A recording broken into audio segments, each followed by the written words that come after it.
Sebelum kita memulai pembelajaran hari ini, baiknya kita berdoa terlebih dahulu. Kepada ketua kelas, silakan untuk memimpin doa. Baik teman-teman, sebelum memulai pembelajaran pada pagi hari ini, mari kita menundukkan kepala dan berdoa sesuai dengan kepercayaan masing-masing. Berdoa dimulai. Berdoa selesai. Baik, terima kasih. Sebelum memulai pembelajaran hari ini, Ibu absen terlebih dahulu ya. Apakah ada yang tidak hadir? Tiwi sakit, Ibu. Baik, apakah ada yang tidak hadir selain Tiwi? Tidak ada, Bu. Oke, kita doakan semoga Tiwi lekas membaik agar bisa mengikuti kegiatan pembelajaran seperti biasa. Amin. Baik, anak-anak, apakah sudah siap untuk memulai pembelajaran hari ini? Siap, Bu. Oke, luar biasa sekali. Baik, anak-anak, sebelum kita memasuki materi pada hari ini, Ibu akan mengulas terlebih dahulu materi di pertemuan sebelumnya. Nah, pada pertemuan sebelumnya kita sudah membahas mengenai cuaca dan iklim. Ada yang bisa menjelaskan kembali apa perbedaan dari cuaca dan iklim? Ya, silakan Santi. Cuaca itu adalah kondisi udara yang terjadi pada suatu tempat dan waktu tertentu dalam jangka waktu yang relatif singkat. Cuaca itu dapat berubah-ubah setiap hari, misalnya cerah, hujan, berawan, dan berangin. Sedangkan iklim itu adalah rata-rata kondisi cuaca di suatu wilayah yang diamati dalam jangka waktu yang panjang, biasanya puluhan tahun. Jadi perbedaan utama antara cuaca dan iklim itu terletak pada rentang waktu pengamatannya, di mana cuaca itu bersifat harian dan cepat berubah, sedangkan iklim itu menggambarkan pola cuaca dalam waktu yang lama. Baik, tepat sekali jawaban yang sangat lengkap dan sangat sistematis. Terima kasih, Septi. Baik, pada pertemuan kali ini materi yang akan kita pelajari itu berkaitan dengan materi sebelumnya. Namun, Ibu di sini akan menampilkan sebuah video. Silakan kalian cermati. Baik, Ibu.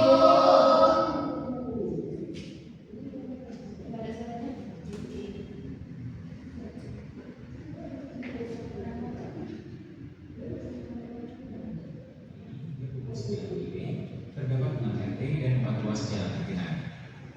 BPBD DKI Jakarta mengerahkan personel untuk memonitor kondisi genangan di setiap wilayah. BPBD juga berkoordinasi dengan Dinas SDA, Dinas Bina Marga, Dinas Butkarma untuk melakukan penyemprotan genangan dan memastikan kali-kali air berfungsi dengan baik. BPBD berharap dengan langkah-langkah tersebut, genangan ditargetkan untuk surut dalam waktu cepat. Titik lokasi banjir Jakarta hari ini. Lokasi banjir Jakarta saat ini menurut pantauan BPBD adalah sebagai berikut. Jakarta Selatan, terdapat 6 RT yang terdampak banjir yaitu Kelurahan Duren 3, 1 RT, ketinggian 40 cm, penyebab curah hujan tinggi, situasi masih dalam penanganan. Kelurahan Pasar Minggu. Baik, anak-anak, sampai di sini videonya. Ibu ingin bertanya kepada kalian, apa yang kalian lihat dari video tersebut? Ada yang bisa menyampaikan pendapat? Iya, silakan Ria. Video tersebut menampilkan sebuah bencana banjir di Kota Jakarta, Bu. Ya, tepat sekali. Lalu, apa yang ditimbulkan dari kondisi banjir pada Kota Jakarta tersebut? Ada yang bisa menyampaikan? Ya, silakan Citra. Video meningkatkan resiko penyakit akibat lingkungan yang tercemar, Bu. Ada lagi? Ya, silakan Leni. Adanya korban jiwa dan kerusakan tempat tinggal, Bu. Ya, tepat sekali. Lalu, apa yang menyebabkan fenomena banjir itu dapat terjadi? Ada yang bisa menyampaikan? Iya, silakan. Fenomena banjir bisa terjadi karena adanya curah hujan yang tinggi dan aktivitas buang sampah sembarangan. Baik, tepat sekali. Jawaban kalian itu sangat-sangat tepat ya. Jadi, kondisi tersebut itu merupakan kondisi yang sangat berhubungan dengan perubahan iklim. Nah, perubahan iklim ini menyebabkan pola curah hujan itu menjadi semakin meningkat. Akibatnya, struktur tanah itu tidak dapat menyerap air secara berlebihan. Kemudian, selain tidak ada resapannya air, adanya aktivitas manusia yang dapat merusak struktur lingkungan itu juga dapat menyebabkan terjadinya banjir. Seperti misalnya membuang sampah sembarangan, kemudian menebang hutan secara liar, dan yang mengakibatkan terjadinya penggusuran hutan. Baik, sampai di sini apakah dapat dipahami? Paham, Ibu.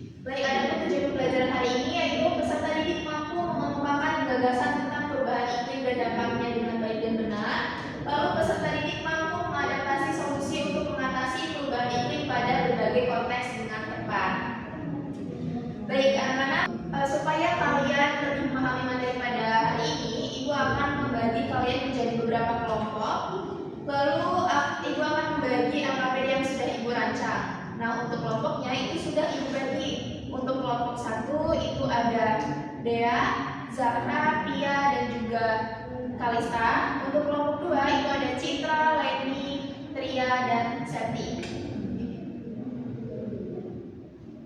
Baik, dipersilakan untuk bergabung ke kelompoknya masing-masing. Anak-anak dipercepat karena waktu sudah menunjukkan pukul 10. Oh ya, baik, ini akan membagikan LKPD. Ini kelompok 2, terus ini kelompok 1. Baik anak-anak, sebelum mengerjakan LKPD, mau kami perhatikan ke depan sebentar. Jadi di bagian cover itu terdapat identitas kelompok seperti kelas, kemudian kelompok berapa, lalu ada nama anggota, terus ada mata pelajaran, sekolah, dan juga alamat. Nah, silakan dilengkapi identitasnya. Kemudian di halaman selanjutnya itu terdapat peraturan untuk mengerjakan LKPD tersebut. Silakan dibaca terlebih dahulu. Sampai di sini apakah bisa dipahami? Baik, silakan dimulai untuk pengerjaan LKPD-nya. Ibu beri waktu selama 20 menit.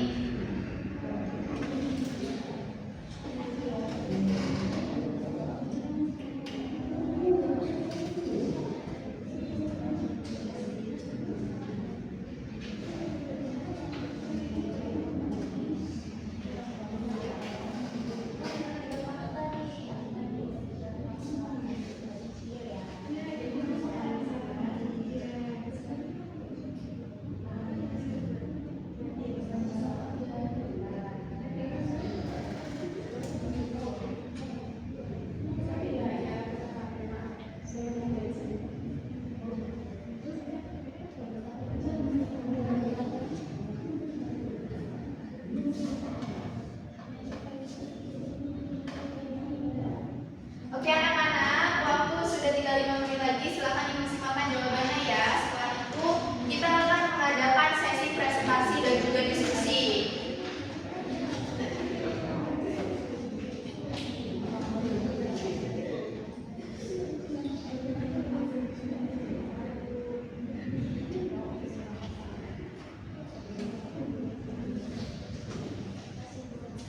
Baik anak-anak, waktu sudah habis. Silakan perwakilan kelompok mengumpulkan LKPD-nya ke depan.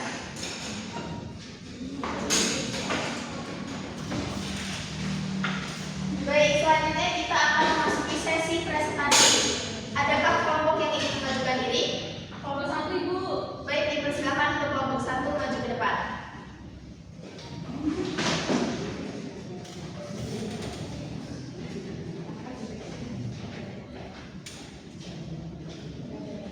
Ya, dipersilakan untuk kelompok 1 menyajikan hasil diskusinya, lalu untuk kelompok yang lain silakan disimak dan disiapkan pertanyaan dan juga tanggapannya. Bisa dipahami? Bisa Ibu. Baik, dipersilakan untuk kelompok 1. Assalamualaikum warahmatullahi wabarakatuh. Waalaikumsalam warahmatullahi wabarakatuh. Baik, kami dari kelompok 1 akan mempresentasikan hasil diskusi kami. Untuk presentator pertama, dipersilakan. Baik, dari hasil diskusi kami itu menunjukkan bahwa perubahan iklim itu merupakan perubahan pola cuaca dan kondisi iklim yang terjadi dalam jangka waktu yang panjang, baik dalam skala regional maupun global. Perubahan ini itu ditandai dengan perubahan suhu rata-rata bumi, pola curah hujan, musim, serta meningkatnya frekuensi kejadian cuaca ekstrim. Nah, perubahan iklim dapat disebabkan oleh faktor alam seperti aktivitas vulkanik dan perubahan intensitas sinar matahari. Namun saat ini faktor yang paling dominan adalah aktivitas manusia. Penyebab utama perubahan iklim antara lain meningkatkan konsentrasi gas rumah kaca di atmosfer akibat pembakaran bahan bakar fosil serta batu bara, minyak bumi, dan gas alam yang digunakan untuk kegiatan industri, pembangkit listrik, serta transportasi.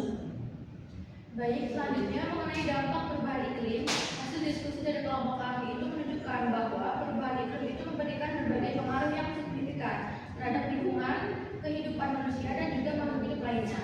Salah satu dampak yang paling nyata adalah meningkatnya suhu rata-rata bumi atau pemanasan global akibat bertambahnya konsentrasi gas rumah kaca di atmosfer. Peningkatan suhu ini itu dapat menyebabkan mencairnya es di kutub dan gletser serta meningkatkan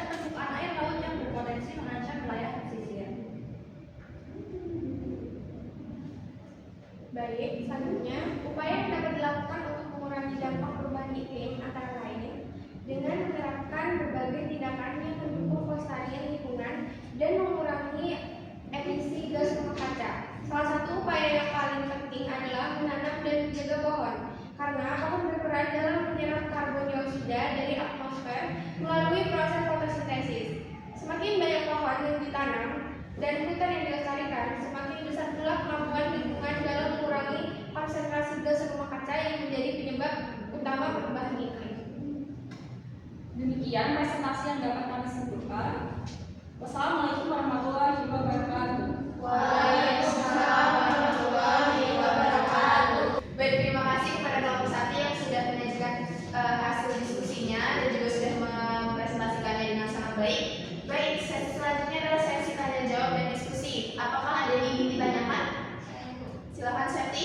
Saya ingin bertanya, mengapa perkembangan kita dapat terdapat perubahan? Pertanyaan yang sangat bagus nih. Kira-kira kelompok 1 langsung dijawab atau ditanggung terlebih dahulu? Baik, kelompok 2 adakah yang ingin bertanya kembali?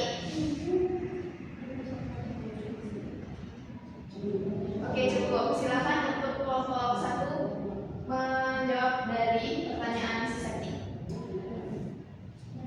Baik, Septi, terima kasih atas pertanyaannya. Izin menjawab pertanyaan dari Septi. Nah, karena pohon itu memiliki peran penting dalam menyerap karbon dioksida atau CO2 dari atmosfer melalui proses fotosintesis. Karbon dioksida yang diserap kemudian disimpan dalam batang, daun, dan juga akar. Nah, jika banyak hutan ditebang atau dibakar, kemampuan alam untuk menyerap karbon dioksida akan berkurang. Akibatnya, jumlah karbon dioksida di atmosfer meningkat dan memperkuat efek rumah kaca. Nah, kondisi ini itu menyebabkan suhu bumi semakin meningkat dan dapat memicu terjadinya perubahan iklim. Sekian, Septi, apakah dapat dipenuhi? Baik, adakah yang ingin menyangka atau menanggapi dari jawaban teman kalian? Ada yang ingin menambahkan? Baik, silakan ya. Saya ingin menambahkan bahwa hutan juga berperan dalam menjaga siklus air. Jika banyak pohon ditebang, daerah tersebut lebih rentan mengalami banjir saat musim hujan dan kekeringan saat musim kemarau. Baik, tanggapan yang sangat tepat sekali. Apakah dari rekan-rekan kelompok 2 dapat disetujui jawaban tersebut? Baik, terima kasih. Diucapkan terima kasih untuk kelompok 1. Silakan untuk kembali ke tempat duduk masing-masing. Kita beri aplaus dulu.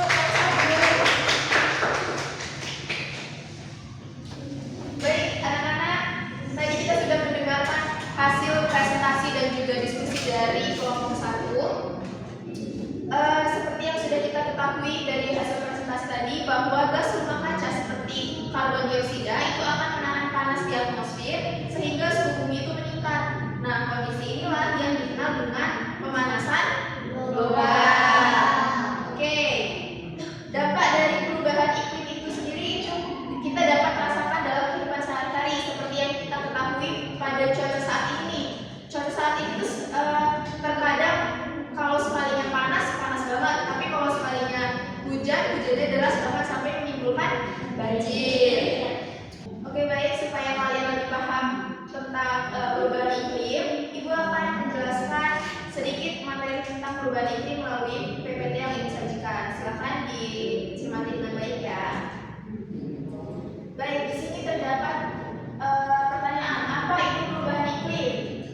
Perubahan iklim adalah perubahan jangka panjang pada pola cuaca dari suhu rata-rata bumi dalam periode yang panjang, biasanya puluhan hingga ratusan tahun.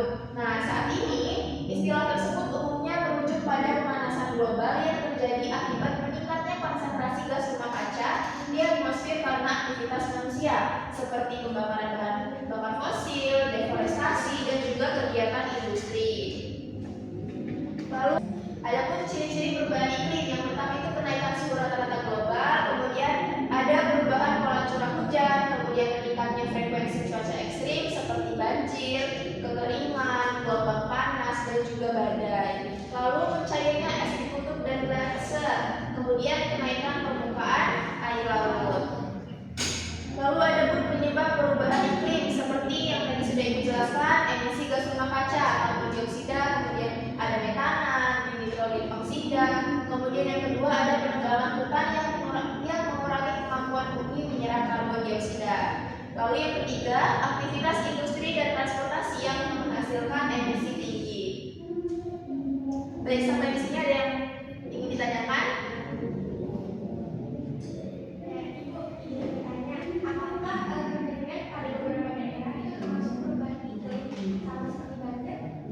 Oke, pertanyaan yang luar biasa. Apakah kekeringan itu dapat dikatakan sebagai dampak dari perubahan iklim?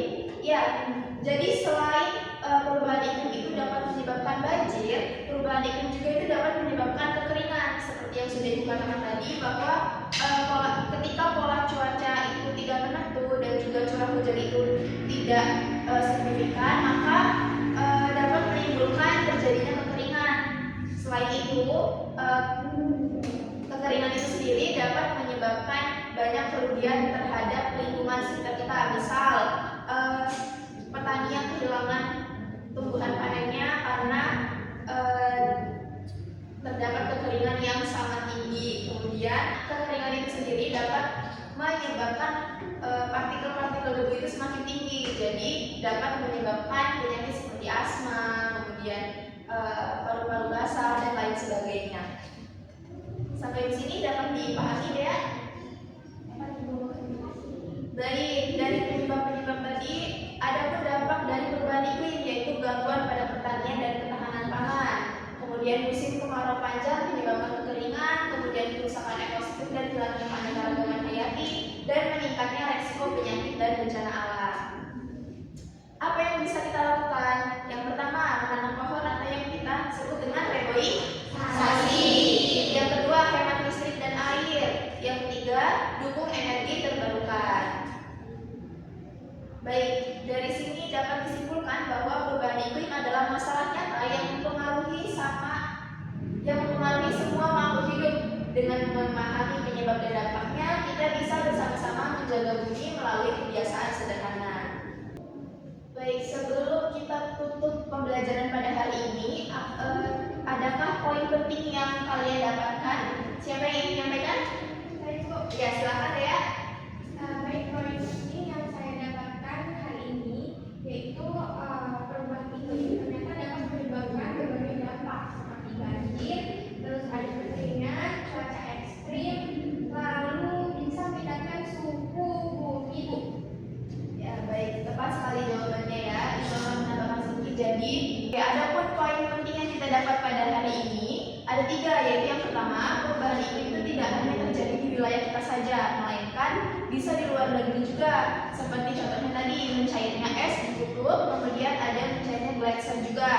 Lalu, yang kedua, perubahan iklim tidak hanya menyebabkan terjadinya banjir, tetapi juga menyebabkan kekeringan.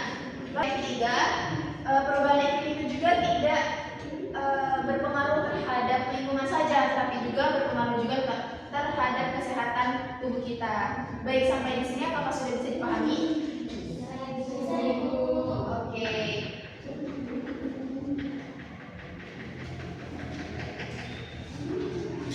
Baik anak-anak, sepertinya pembelajaran hari ini sudah cukup. Kita cukupkan ya pembelajaran hari ini. Terima kasih atas partisipasinya dan juga peran aktif kalian, ini sangat mengapresiasi sekali. Semoga apa yang kalian pelajari hari ini bermanfaat untuk kehidupan sehari-hari kalian. Baik, untuk ketua kelas silakan untuk memimpin doa terlebih dahulu. Baik teman-teman, marilah kita tutup pembelajaran hari ini dengan berdoa menurut kepercayaan masing-masing. Berdoa dimulai. Berdoa selesai. Baik anak-anak, sampai jumpa di pertemuan selanjutnya. Di pertemuan selanjutnya kita akan mengadakan ujian. Silakan dipelajari materi yang sudah kita pelajari minggu lalu dan